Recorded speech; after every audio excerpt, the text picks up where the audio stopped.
Right now, you are standing at a threshold. This is not a metaphor, nor is it a beautifully painted phrase meant to stir your emotions for a few seconds before you scroll past like any other piece of content. In a very real sense, you are standing at a threshold within your own consciousness. It is the kind of threshold that does not appear often. It only opens at a very specific point in a person's inner journey. And once you step through, the old chapter behind you can no longer be accessed in the way it once was, not because someone stole it from you, not because the past was wiped clean, but because you have outgrown it. You have become a version that no longer fits through that old door. Therefore, before we go any further, there is one thing you must understand clearly. Your finding this message is no accident. There is no version of this moment where you simply wandered here by chance. The quantum field does not create random accidents. It creates highly precise meeting points. You arrived here because something in your inner frequency has begun to resonate with what lies on the other side of this gate. And when the resonance reaches a certain level, the gate opens. That is how gates operate. They do not open for everyone. They only open for the one whose inner signal is ripe enough, clear enough, and attuned enough to step through. That gate is open right now, and you are standing very close to its edge. Let me tell you about what you have carried for a long time. That feeling. The feeling you have repeatedly tried to explain to others, but no one seems to truly understand. The feeling like you are watching your own life through frosted glass. You are present in your moments, yet it feels as if you are always standing one step behind them. You know, with a deep certainty in your bones, that you were born to create something, to be the source of something, to architect your own life experience. But at the same time, the external reality offers almost no evidence that what you believe is real. You have tried so many ways. You learned the patterns. You practiced the methods. You held the vision. You affirmed the person you are becoming. You tried to believe, tried to hold on, tried not to lose that inner feeling. But the outside world looks back at you with a silence that is almost maddening. No feedback, no confirmation, no clear sign that anything is moving. But that feeling is not a mistake. It doesn't mean you chose the wrong map. It doesn't mean your methods are wrong. It doesn't mean your frequency is flawed. Nor does it prove that consciousness cannot shape reality, or that the quantum field is indifferent to the signal you are broadcasting. That very specific, deeply uncomfortable, almost unbearable feeling, the feeling that you are merely a witness to your life, rather than its true author, is actually the final stage of a process that has been unfolding inside you for much longer than you realize. It is the final room before the gate, and you have just stepped through it. Your observer phase has ended. I want you to sit with that for a moment, before we talk about quantum mechanics, before we dissect the structure of what just happened, before we look back at the evidence in your recent past. Just sit still with this simple but massive truth. That phase has ended. The time you thought was a prison was actually a laboratory.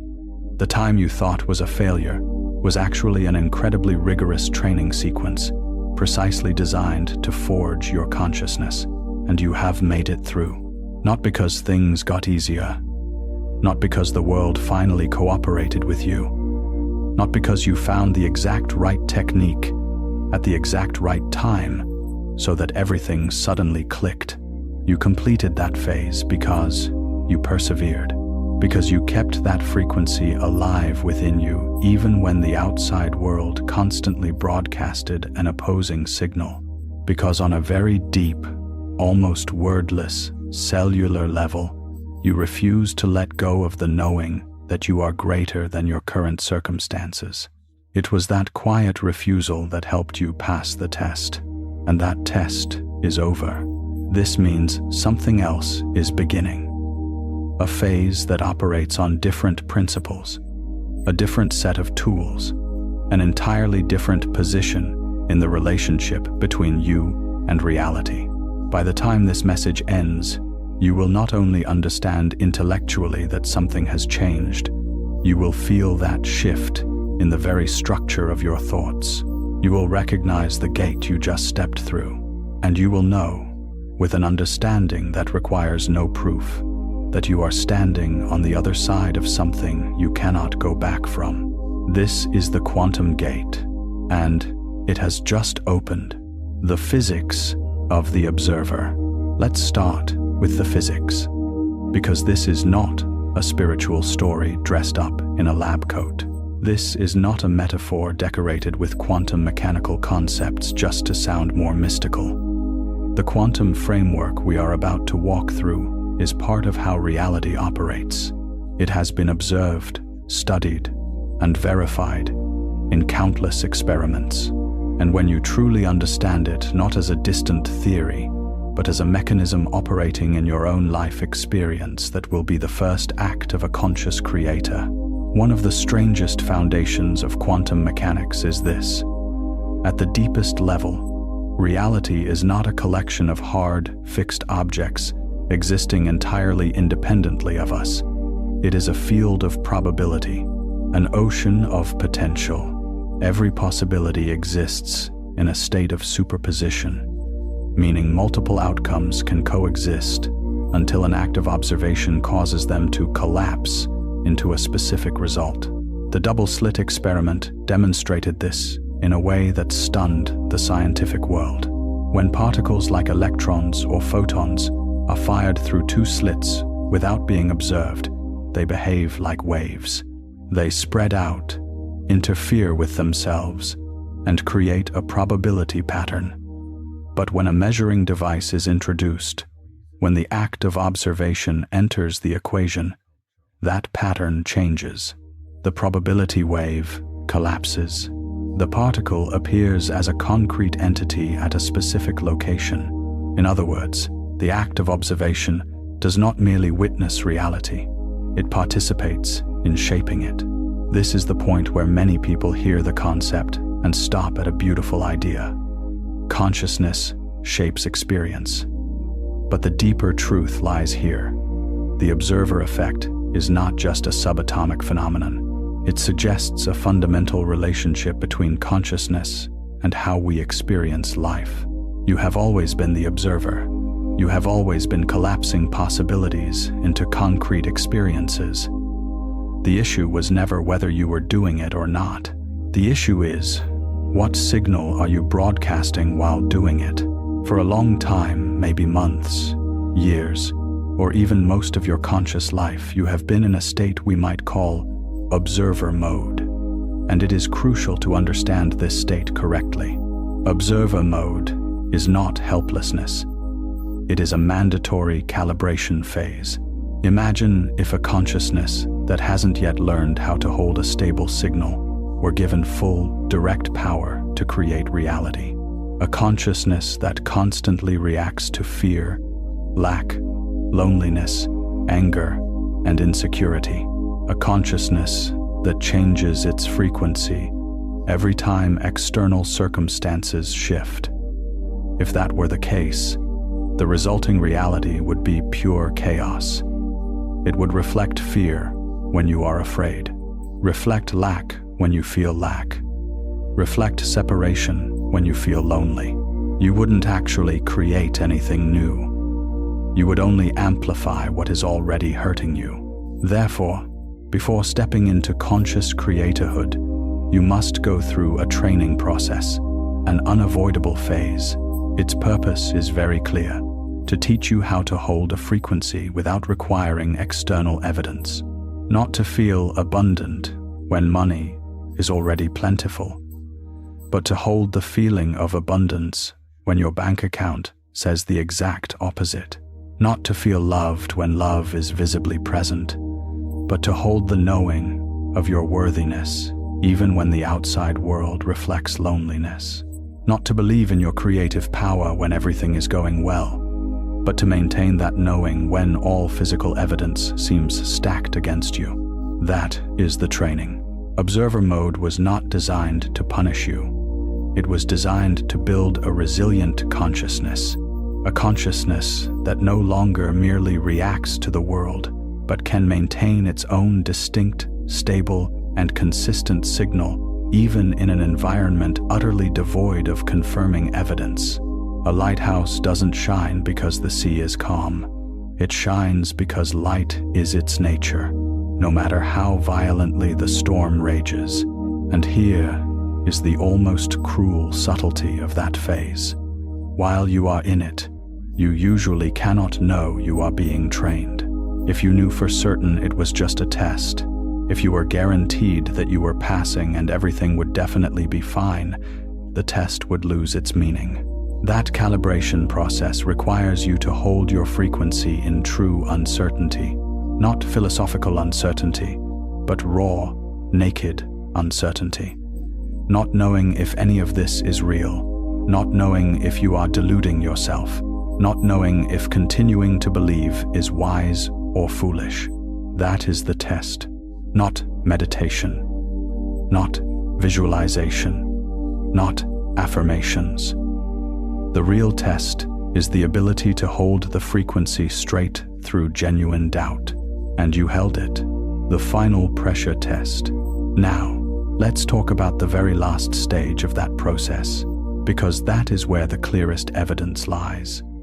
The final stage of observer mode doesn't feel like a gentle graduation ceremony. It feels like a pressure test, a final exam designed to push the frequency you've built to its absolute limit. And it usually doesn't feel like you're graduating. Conversely, it feels like failing. The final test usually does one thing very clearly. It withdraws almost all external validation. The signs that used to give you hope suddenly vanish. The meaningful synchronicities go silent. The little nudges that made you believe you were on the right path stop appearing. And into that void, reality seems to present the starkest possible contrast to what you desire. If you are holding the frequency of abundance, you might face bills, financial pressure, closed opportunities, or doors you thought were opening suddenly slamming shut at the last minute. If you are holding the frequency of love, you might experience isolation, misunderstanding, or a very specific sense of loneliness, even when surrounded by people who don't truly see you. If you are holding the frequency of creative power, you might face stagnation, hopelessness, or the feeling that you are broadcasting a signal into an echoless void. But that is not the universe abandoning you. That is the final test. The metric was never about how things were going on the outside. The metric is about what you can maintain on the inside when everything on the outside seems perfectly designed to make you let go. Can you hold the signal when it no longer makes logical sense to hold it? Can you continue being the lighthouse when the storm gives you no indication that it's about to end? Then comes a very specific moment in that final stage. Almost everyone who goes through it encounters this, but most misinterpret it. It is a wave of despair, not normal sadness, not the familiar frustration of things moving slowly, but a very deep, very sudden, dark wave, carrying the feeling that perhaps everything you believed was a lie, that you fooled yourself, that the whole concept of consciousness, frequency, reality, and creative power is just a pretty fairy tale you clung to in order to survive. That wave is not a prophecy of failure. It is the dying breath of the old operating system, the old programs in your consciousness, the old stories of powerlessness, limitation, and victimhood. When being uninstalled from the system, do not go quietly. They will run their most powerful code one last time. They will throw at you every memory of failure, every piece of evidence of limitation, every logical argument proving you are wrong. Because no old program deletes itself without trying to claw back control.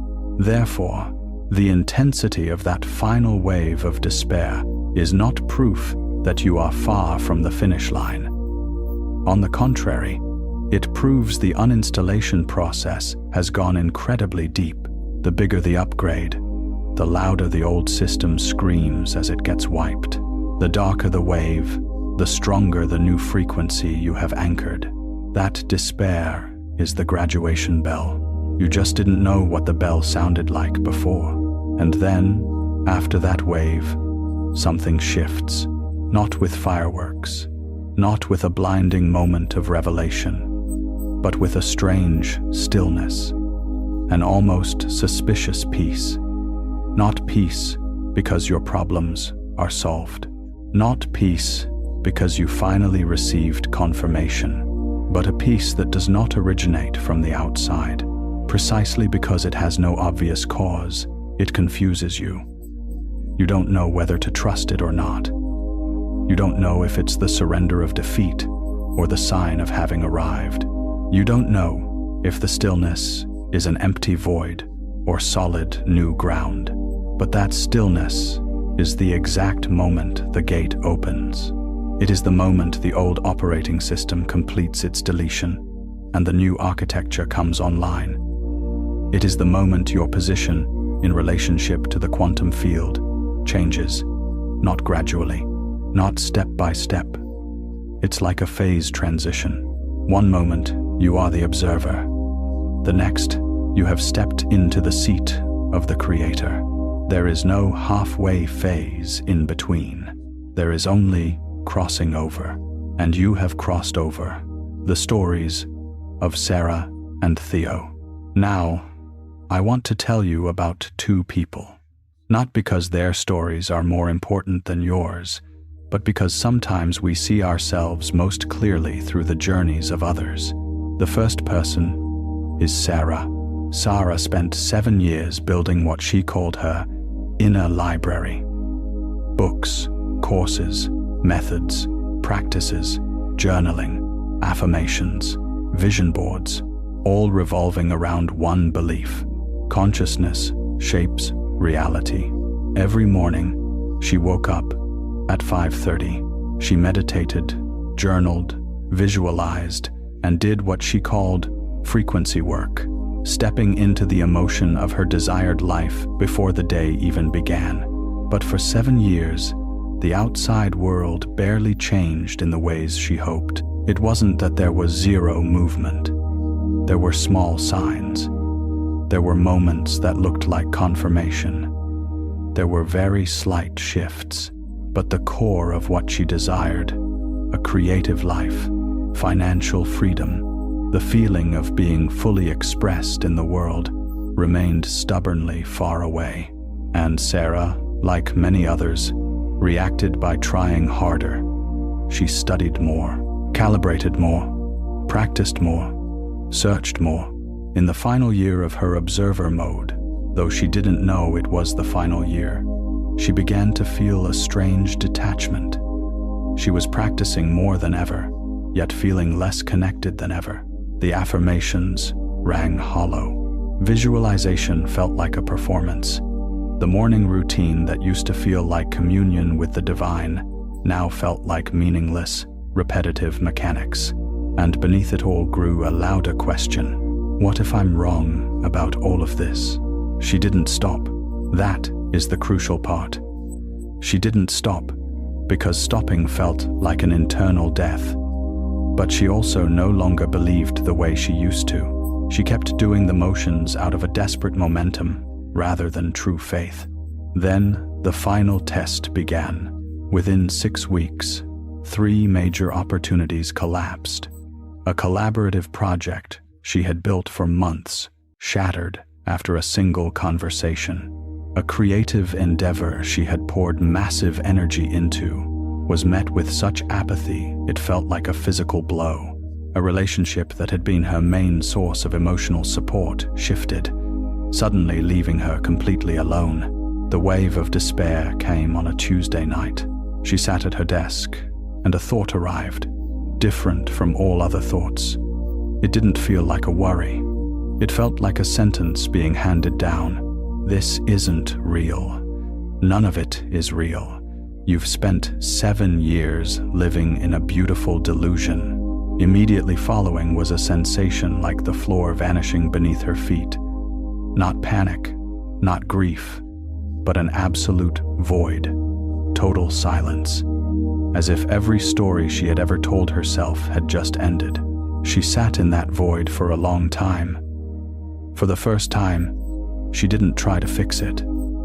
She didn't grab a book to read, didn't look for a practice to counter it, didn't seek a teacher, a method, or a theoretical framework to cling to. She just sat there, and then, at a point she couldn't pinpoint, that void became something else. It didn't turn into hope. It didn't turn into excitement. It turned into stillness, a stillness that felt like solid ground. The next morning, when she woke up, she knew something was different. The external world hadn't changed, but inside, she had.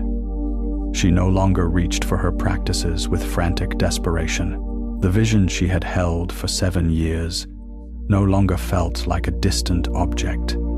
It felt closer, more real, as if it were no longer something she was trying to become, but something she had already begun to be. 3 months later, the things she had struggled to grasp for 7 years began to move. Not because she found the perfect method, not because she finally did enough, but because she stopped trying to become what she already fundamentally was deep inside. Sarah had crossed over. The second person is Theo. Theo's story looks different on the surface, but the internal architecture is identical. Theo didn't spend years engaged in conscious spiritual practices. He had no vision board, no 90-minute morning routine, but he had a different kind of holding, a deep, internal knowing that he was meant to live something larger than his current life. He had tried many paths, started businesses and stopped them, pursued creative avenues but couldn't reach the right audience, made decisions that felt right, then felt wrong, then felt right again in ways that led to zero clarity. What hurt Theo wasn't that he didn't know what he wanted. It was that he could feel the shape of his life from the inside, but couldn't make it materialize on the outside. He knew who he was, but the world seemed completely blind to it. His final test was simpler than Sarah's, but just as brutal. He lost what he had built, not in a single dramatic event. Everything just slowly unraveled and then collapsed. When the unraveling was complete, he stood in a space he had never experienced before. There was nothing left to try. Every strategy had been deployed, every path walked, every form of effort exhausted. And in that empty space, when there was truly nothing left to do, something happened. Theo described it like a click, not an actual sound, nor a distinct feeling, but like the sudden vanishing of a type of tension he had carried for so long, he had forgotten it existed. It was like a background hum that had been running beneath his entire life just stopped. When it vanished, he recognized something that seemed to have always been there. A foundation. A knowing that had nothing to do with what he would do, what he would create, or who he would become. Just a simple knowing of his own nature. He didn't understand it right away. For a few weeks, he remained suspicious of the stillness. He wondered if it was just numbness following exhaustion. But the stillness didn't leave, and gradually, the things he had once tried to force began to move without being forced. Not a flood, not dramatic, but steady, natural, and with an entirely different quality than before. It was no longer the movement of an object being pushed. It was the movement of a thing becoming its true nature. Theo had crossed over, in his own way, because the gate presents itself differently to every consciousness. But the mechanism of crossing is exactly the same, the creator mode. And now, we need to talk about what happens on the other side of the gate. In observer mode, you try to affect the outside world from the inside. Simply put, you are like someone pressing their face against the glass of their own life, trying to find the right state, the right technique, the right action to force the world on the other side of the glass to rearrange itself to your liking. That entire phase is built around the gap, the distance between where you are standing and where you want to be. Every practice, every affirmation, every visualization is aimed at bridging that gap. But here lies the paradox. When you visualize from the position of, I am trying to attract this, you simultaneously confirm that it is not here yet. When you affirm from the position of, I need to believe harder, you confirm that your belief is still lacking. When you practice with the goal of changing the outside world, you are broadcasting the signal that the current outside world is unacceptable, and the quantum field reflects that signal with perfect accuracy. I am here. What I want is over there. And between the two, there is a gap. True transition happens when that gap collapses, not when you successfully build a bridge across it, but when you realize, on a profoundly deep level, that there is no over there. There is only here. There is only the frequency you are emitting right in this exact moment. And that frequency is not a plea sent up to the quantum field. It is a command in the physical sense, a signal clear enough, stable enough, and coherent enough that reality begins to self-organize around it. You are no longer trying to become the signal. You are the signal. This is the true meaning of broadcasting a state. It is not a technique you do in the morning and leave behind as you step into your day. It is a continuous state of being, where you are no longer the receiver taking cues from the world, but the source broadcasting a signal into the world. You don't try to feel abundant to attract abundance. You inhabit the frequency of abundance. You don't try to feel loved to attract love. You live from the place of knowing you are already deeply worthy of it. You don't try to become a creator. You act as someone who has already taken their seat in creative authority. This does not mean you abandon all your practices. It means the nature of your practice changes.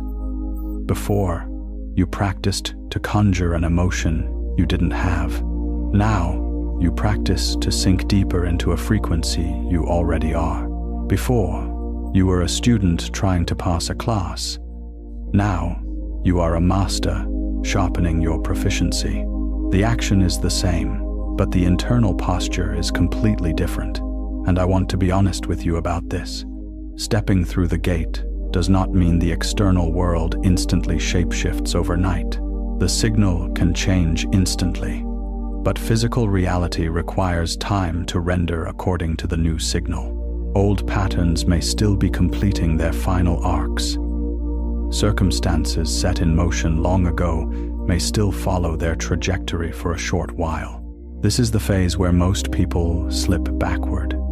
They feel the internal shift, look outside, and see that nothing has caught up yet. So they conclude, maybe nothing really changed. And in that exact moment, they revert to the old posture, trying to attract, trying to control, trying to force things through tense effort. But the Creator understands rendering lag. You don't deny external reality. You simply understand that the outside world is usually displaying the signal of the past. The present signal lives inside you, and you have already proven that you can hold the signal without needing external proof. You did that all throughout the observer phase. Now, you do it from a different position, no longer the student surviving a test, but the Creator who understands that reality is already beginning to rearrange itself. The next thing to understand is that action still matters. Creator mode is not about sitting perfectly still and waiting for the world to do all the work. That is a dangerous misunderstanding. Action in observer mode usually stems from anxiety, lack, and trying to force the world to change. Action in creator mode stems from alignment. It is more natural, lighter, but not passive. It is the inevitable movement of someone living true to their frequency. You will recognize the difference. An action born of fear always feels rushed, tense, a must-do now or everything collapses energy. An action born of alignment feels clear, natural, like the obvious next step. It may still require intense effort, but it doesn't carry the energy of desperation. When you catch yourself acting from anxiety, don't judge yourself. Just notice, I just temporarily slipped back into the old position. Then return to the signal, return to the state, return to the person you are. And finally, let's talk about doubt. Doubt does not vanish completely after you step through the gate.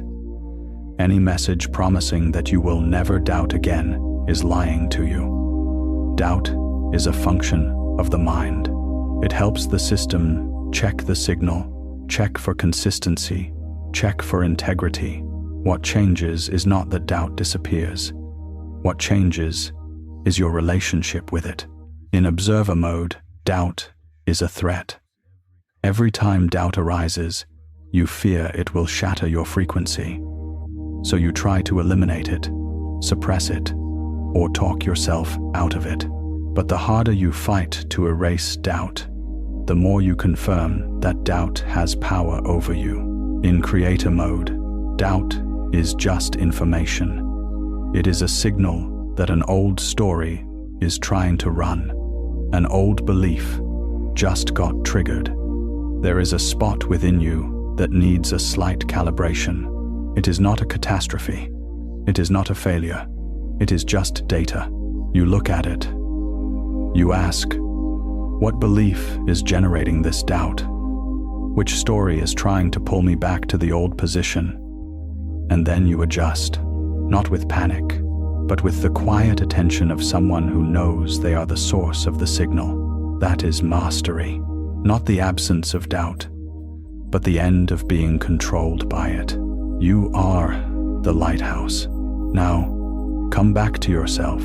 Feel the state inside you, not the thoughts skating on the surface, not the voice analyzing, worrying, or interpreting, but the quality of the space inside your chest, the quality of the awareness behind your eyes, the quality of the silence between your thoughts. Remember that the frequency you are looking for is not something you have to manufacture from thin air. It is the thing that survived the entire test. It is the signal that walked with you through the doubt, the disappointment, the external silence, and that final, dark wave of despair. It is not something you are trying to become, it is you. Feel that as a physical truth in your body, not in the future, not as a distant goal, not as something waiting on the other side, but as something that is here, right now. You are no longer reaching out for your desired reality as if it is far away. You are learning to inhabit it, not trying to generate the frequency, but recognizing that you are the frequency. And the more you live in that state naturally, without forcing it, without trying to prove anything, the more the quantum field begins to organize around your signal. The rendering process catches up.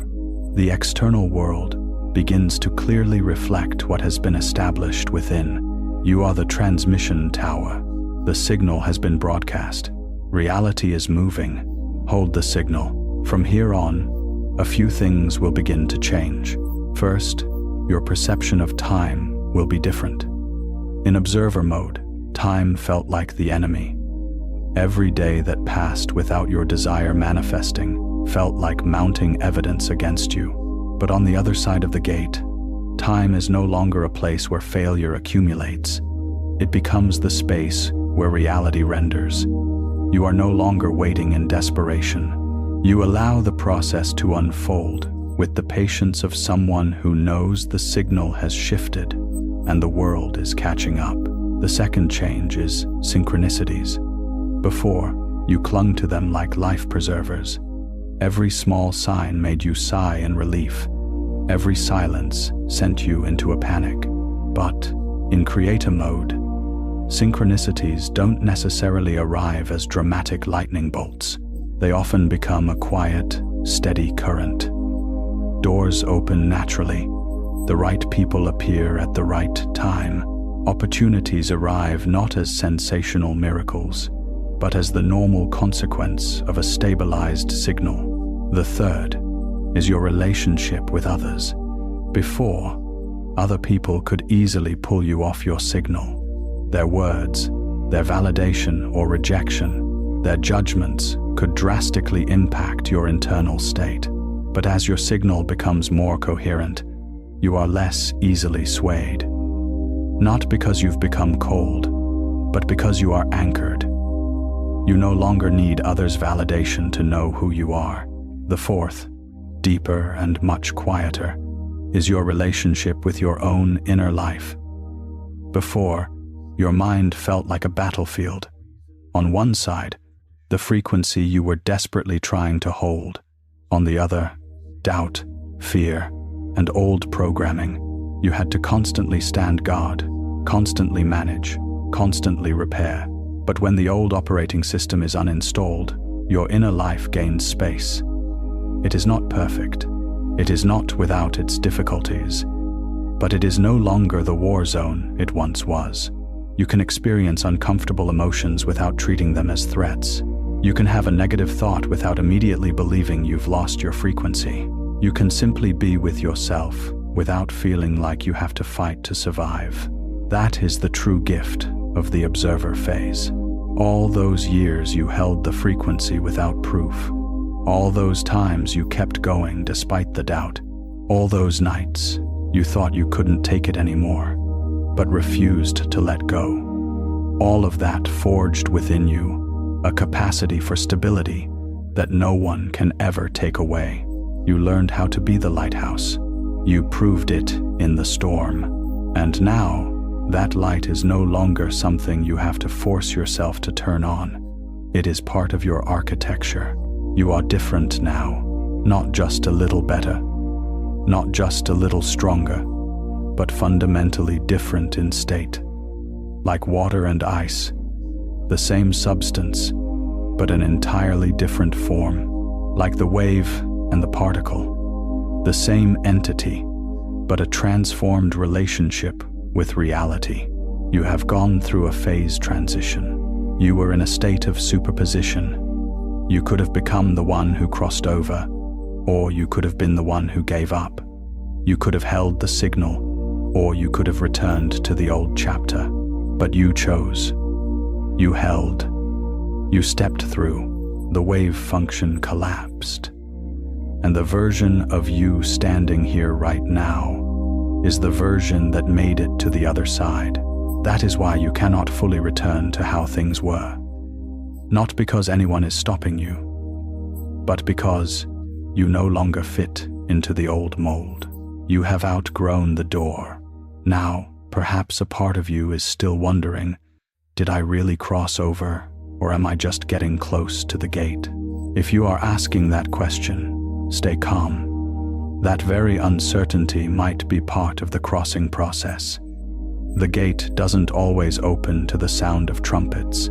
It usually opens in absolute silence, in the quiet space after the wave of despair, in the strange peace you don't yet know how to name. The observer usually asks, have I done enough?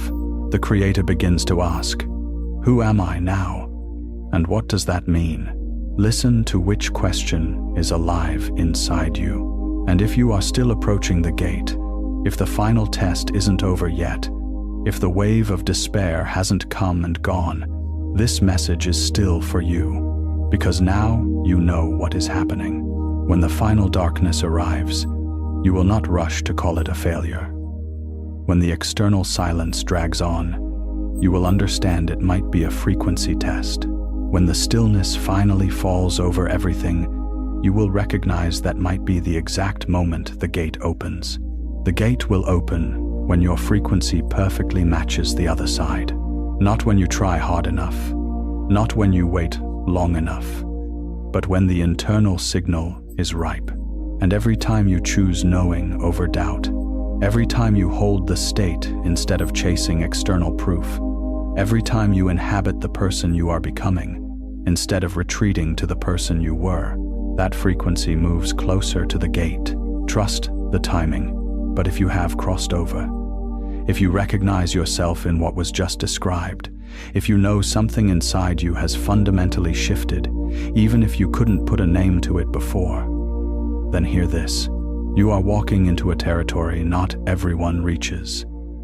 Not because they are less worthy, not because they are weaker, but because the training required to get here is intensely rigorous. Many people want the power of a creator, but few want to endure the phase of holding a signal without evidence. Many want the light, but few are willing to learn how to be the lighthouse in the middle of a hurricane. You have made it through that part.